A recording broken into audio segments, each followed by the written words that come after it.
Oh, thank you very much for having me on the show, Joe.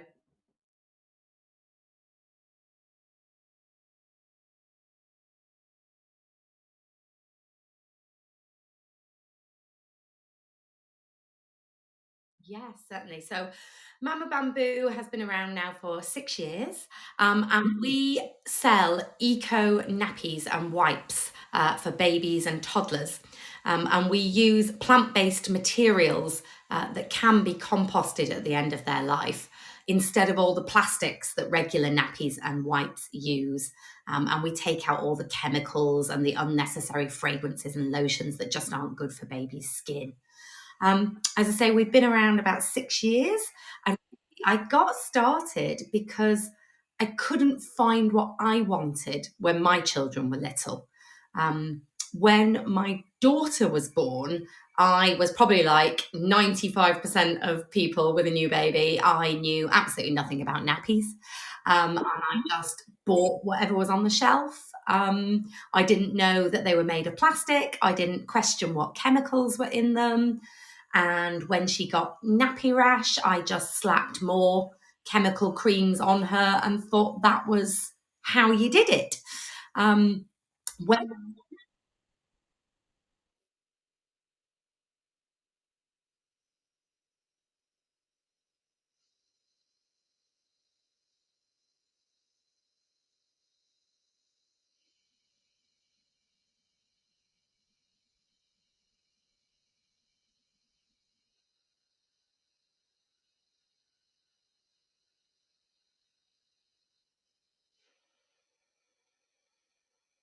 no, not really. And like, you just think the standard ones that are available on the shelf are the only options. You might, as you say, be aware of reusable, and you may have already discounted that. Um, so you're kind of left with this idea that, that's what you buy. You buy the ones that are on the shelf, and because they don't look like plastic, and it's not obvious that they've got they don't. They look like some sort of material, some sort of cloth thing.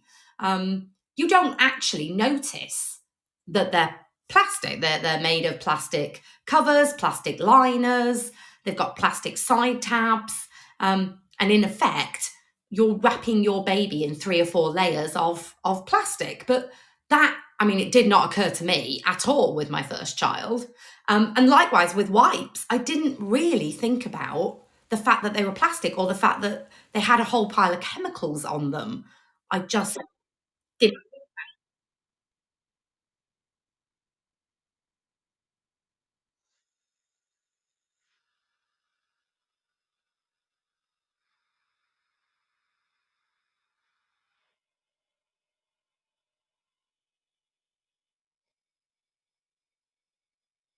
No, I don't think many do. And as I said, I didn't the first one. It was only as I had my second child that I got clued into actually what a nappy is made of and how that can impact on a baby's skin because you are wrapping a baby in plastic and the materials may have chlorine and fragrance and dyes in them. And my second was quite sensitive, and suffered quite badly with nappy rash. So I then tried to use the reusables for a while.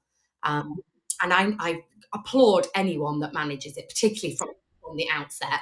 It wasn't for me. I found it a very inconvenient and unpleasant job dealing with the reusable nappies. And I particularly, I at the time, I invested because I'd become aware of the whole sustainable thing. I invested in not only nappies for my new baby, but the slightly bigger pant style for my toddler because she wasn't finished potty training. Um,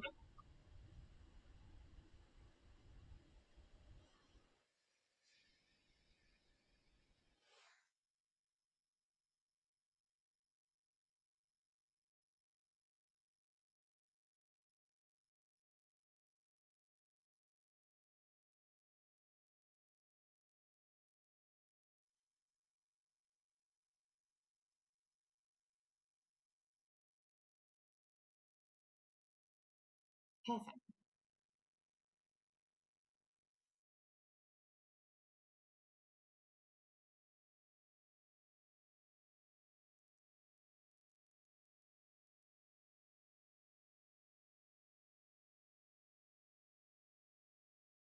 I, do you know, I think it is, and it is on two levels. It's about the baby's skin to start with. Is it soft? Is it comfortable? What chemicals are you putting against their skin? And with wipes, are there endocrine disruptors that actually affect hormones in those wipes? So considering the health and the skin of the baby, I think is crucial. And then it is the sustainability issue. And I know it's a secondary thought for most people, but when you consider the size of the problem, you can see why we should be considering it. In the UK, 8 million nappies are used every single day. Uh, yes. Because actually, we have more children staying in nappies a little bit longer now. Um, and you know, we're using disposable nappies, and it's becoming more of a trend to use them for a very short period of time each nappy. I think, you know, back in the day, a nappy might have stayed on a baby for 6 hours in the day. It's becoming more and more of a trend that we're seeing that actually those parents want those nappies to be turned over more, you know, take it off every 2 hours and keep that skin really, really dry. And a lot of that's to do with the new wetness lines and people's expectation of what the nappy should do is all meaning we're using more nappies. And they, at the moment, if they're plastic, they're either going into landfill where they'll just sit for hundreds of years, or they're going to incinerator. And when they're incinerated, they obviously release a lot of carbon and fumes because they are plastic.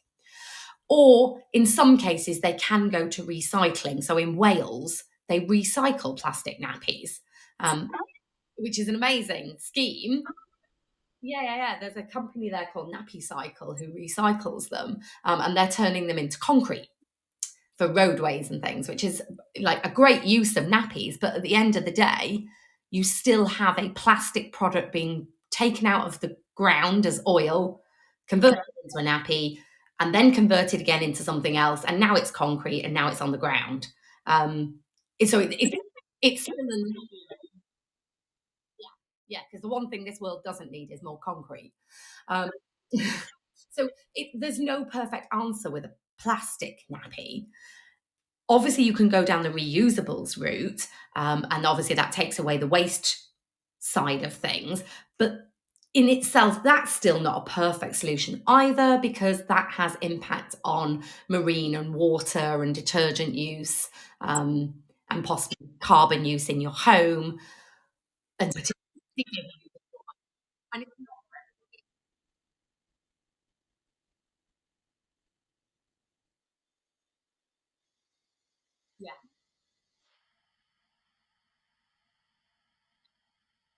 yeah, yeah, absolutely.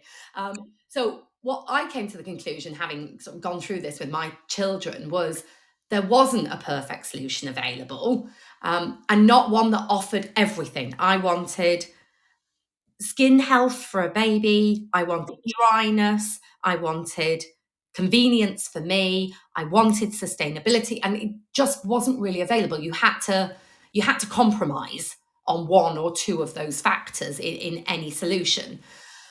So we started looking at, actually, could we develop a nappy that would perform like a plastic nappy? It would have dryness and that absorption and that convenience, but would have elements of the sustainability of a reusable. We're not pulling up a whole load of oil, and we're not using chlorine, and we can reduce our carbon footprint, etc. And we came up with Mama Bamboo. And I will say, it's still not a perfect solution. I will hold my hands up.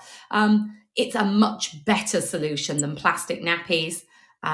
It avoids a lot of the raw material and the carbon in the production of the system. And you end up with a product that could be composted one day if we get the infrastructure in place in this country. Um,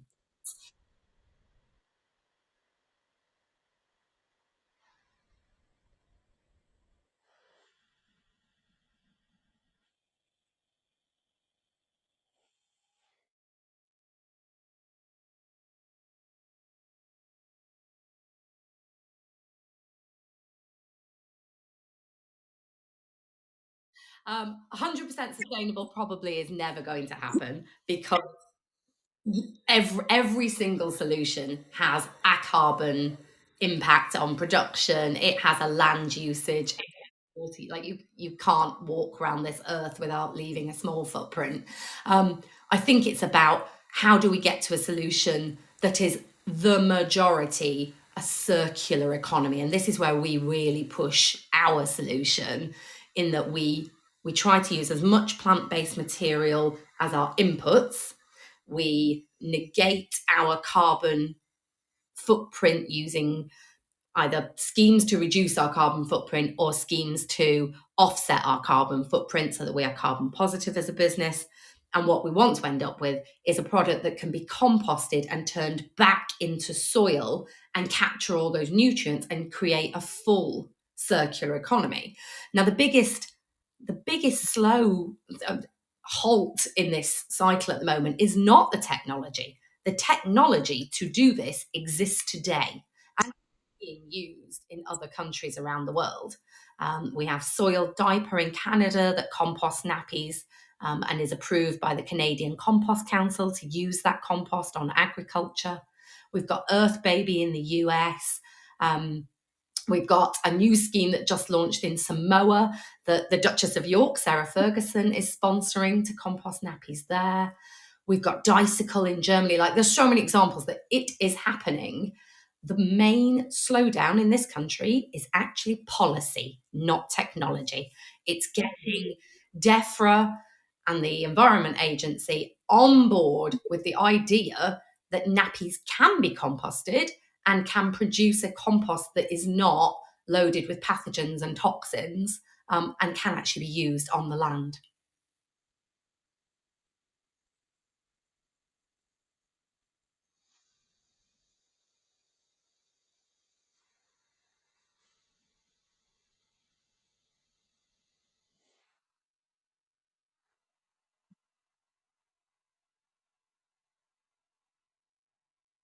I do think they are actually. I mean, it's surprising. Obviously, the UK is ahead in some things, but right now, at the moment, there seems to be a real reluctance to accept and get on board, particularly with bioplastics, bio based plastics, biomaterials that can be collected and composted. And it's not just nappies. I mean, this crosses into sanitary ware, bed pads, incontinence wear. It even crosses into food packaging.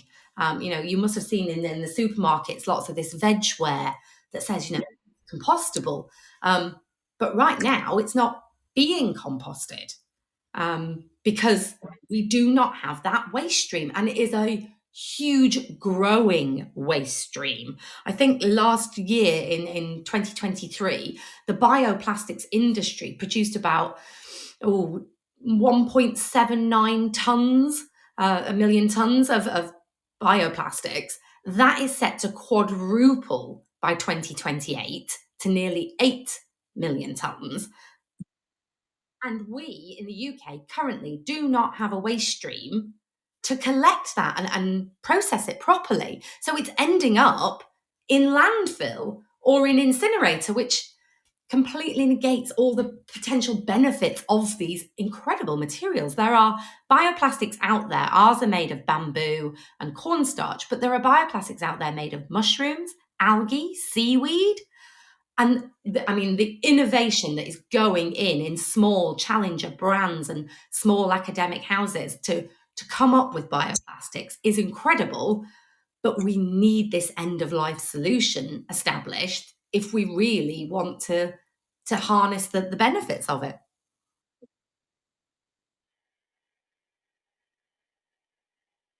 Yeah, absolutely. This has to be governmental level policy changes and a huge, it's an infrastructure project to actually collect this. What I want to see in every restaurant, every street, there are bins, aren't there? And sometimes you might get, the standard, this is the landfill bin, and you might see a recycling one at the moment. What you're not seeing in that is a compost bin. There should always be one.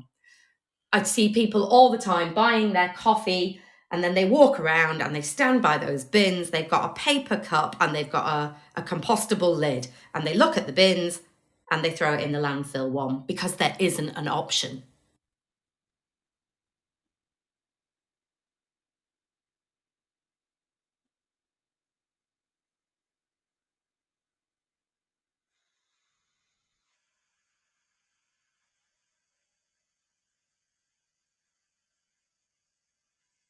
No, and it seems to have gone so quiet. And I honestly, I can't quite get my head round why it's come so quiet because it's such an obvious answer.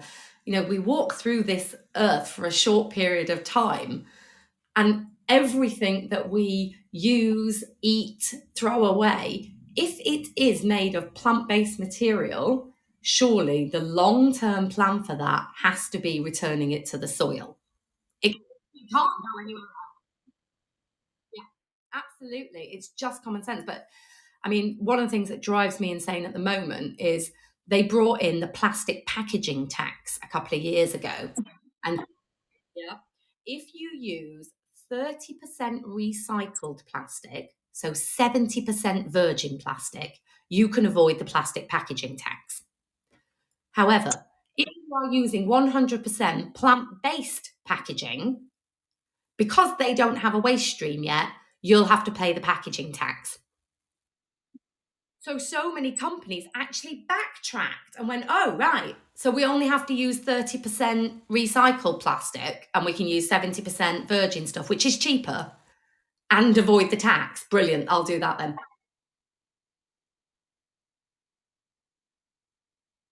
For some, it seems bonkers, doesn't it?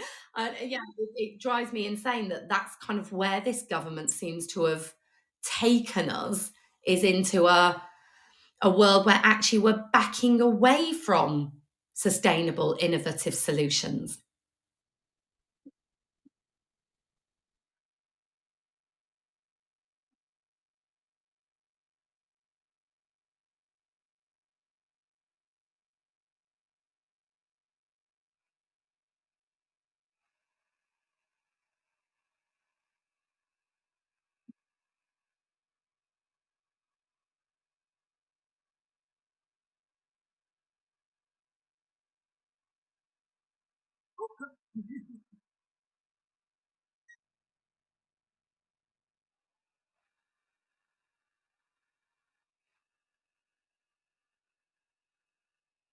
Yeah. So one, obviously, look at the material that it's made of. Obviously, they have now banned plastic baby wipes going forward, and they're phasing them out over the next 12 to 18 months. So you won't see any of the plastic ones in shops going forward.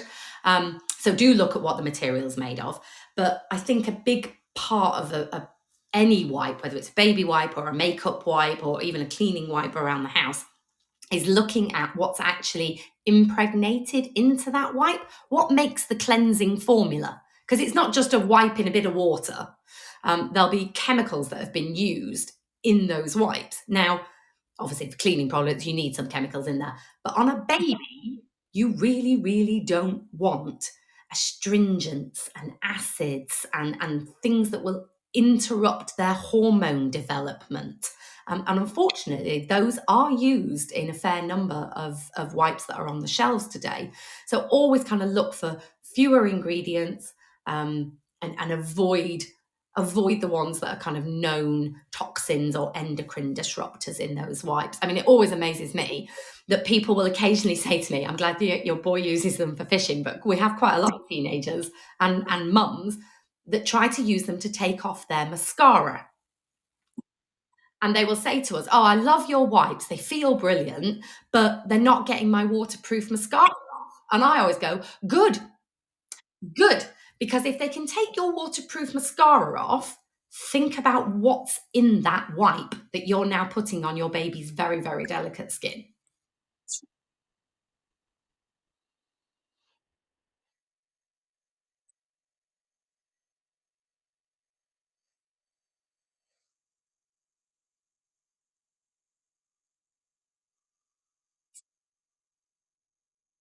Yeah, absolutely. And I think, if you you know that experience of wiping your eye and it makes it sting, or if you've got slightly chapped skin because of the weather and you use a wipe on it and it makes it sting. Imagine that's on your baby who can't, well, she's gonna scream. She'll cry, and you're not gonna know why she's crying. And it could well be that it's stinging and it hurts.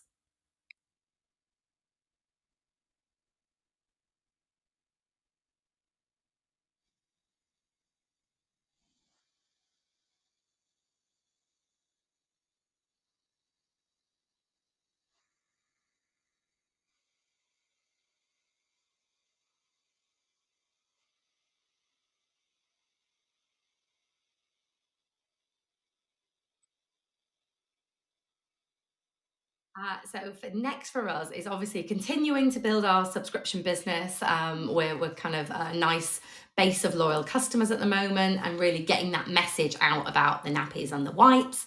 But quite,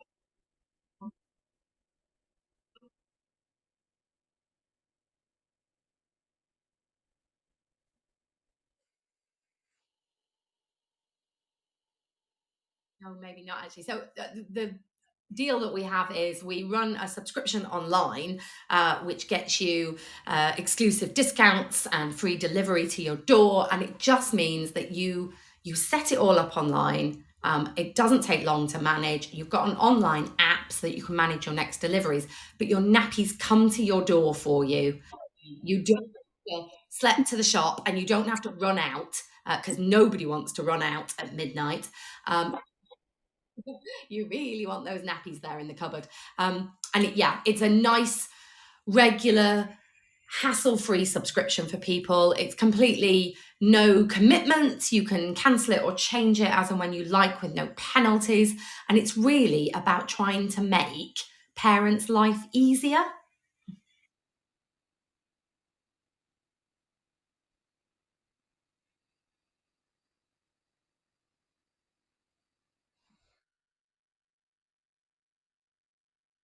I love getting things delivered to the door.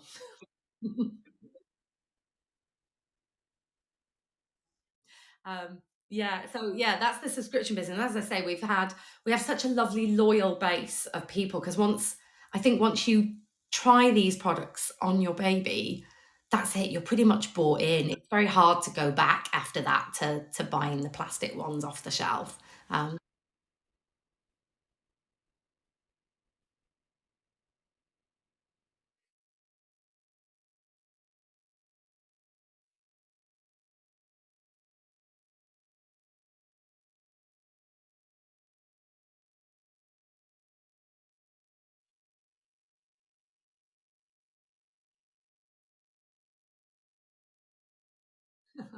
I would agree. They are super soft. And of course, everyone knows it these days. There is so much bamboo material around, bamboo sports socks, bamboo sheets, bamboo bedding, bamboo fancy sports wear.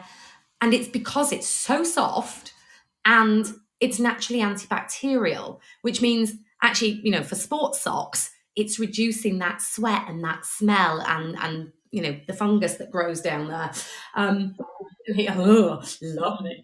But bringing all of that to a baby's skin, particularly in an area which is wet and is super sensitive, that actually helps to reduce the nappy rash. Is the breathability, the naturally antibacterial, and the super soft. And it's funny the amount of times we've gone to baby shows, and people feel the nappies and kind of go, "Ooh, that's soft, that's soft." I will tell you now, it's the dads that always say, "Have you got one big enough for me?"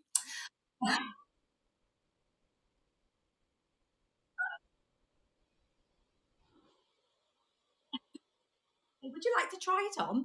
Um, always makes us giggle. Um, but yeah, so that's our subscription business. And as I say, once most customers are in there, that they're in for life. They become a Mama Bambua. And what we're doing next year is quite exciting. Is trying to give them more products that they can trust in terms of their sustainability and the quality. We are launching organic baby care. So we're looking at shampoo, body lotion, and bath wash and it's all going to be organic products. So we know that it's good for their skin, and it's taking out all of those chemicals that you really shouldn't be using on very delicate skin. And we've partnered with Reposit, which is a fellow B Corp, and that is for a fully circular packaging. So a lot of companies obviously have gone down the route of using recyclable plastic bottles. Is a good step forward. It's recyclable, or it's been recycled previously. We're going one step further. Our bottles, you'll be able to scan them and send them back free post. They get washed and reused in exactly the same form as they are today. So there's no intensive recycling process. And as a customer, you get a voucher every time you return a bottle that you can use against your next set of products. So it's a much more circular economy for those that packaging.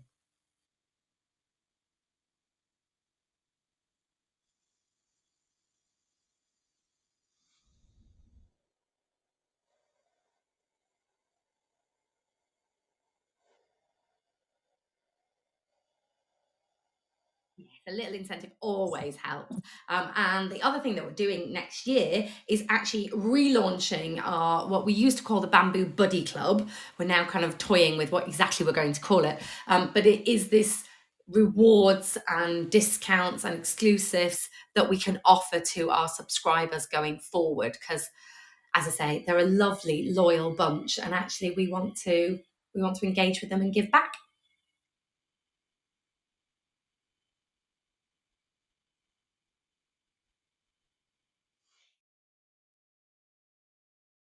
Yeah, yeah, absolutely. We really appreciate actually their feedback, their reviews, their referrals to their friends. In fact, I don't think we'd be anywhere if it wasn't for the word of mouth and the feedback that we get from our customers.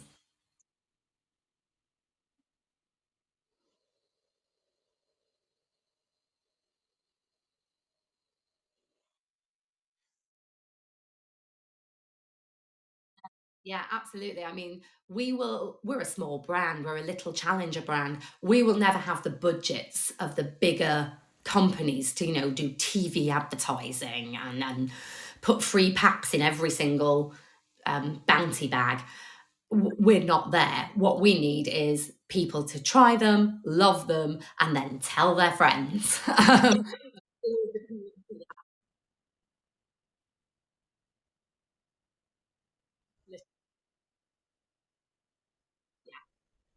Yeah, absolutely. And we've always said it, you don't need, 10 people to be doing a perfect sustainable job. You need a million people to be doing a little bit. And that makes a difference.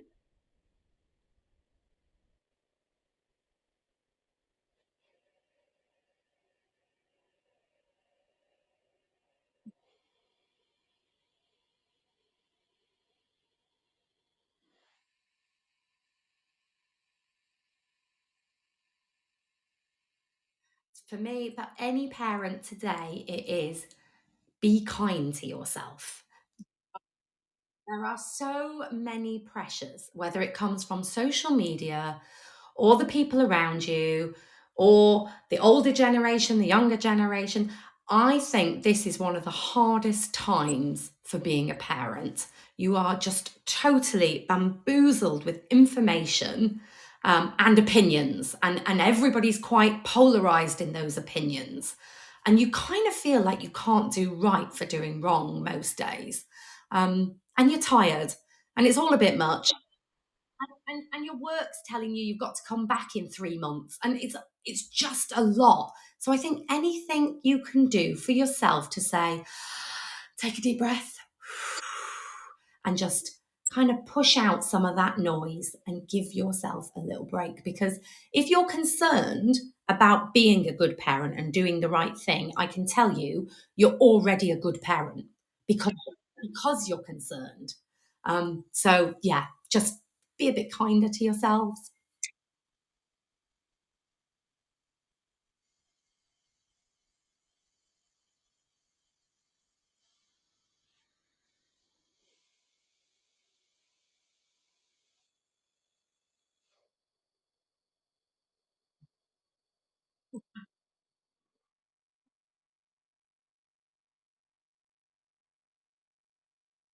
it's a hard journey, and I think particularly now, particularly most women, our average age of having a baby is 31. So most women have been in a career for 10 years before they go into this parenting.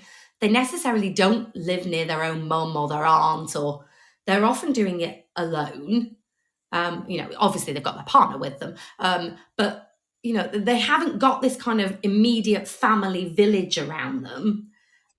And like I say, they're a little bit older, they've had a career already, and there's probably a pressure to get back to that work. It's it can be it's wonderful. I love it. Parenting is amazing, but it is also relentless. It is. I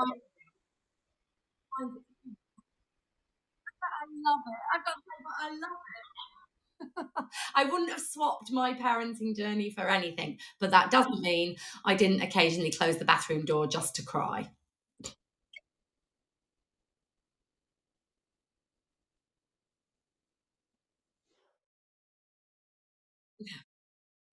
The norm.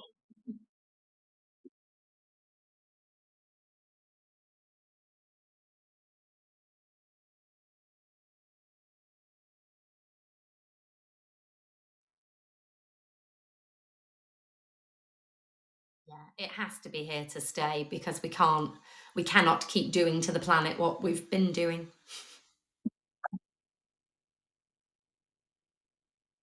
Thank you for having me. It was lovely to chat.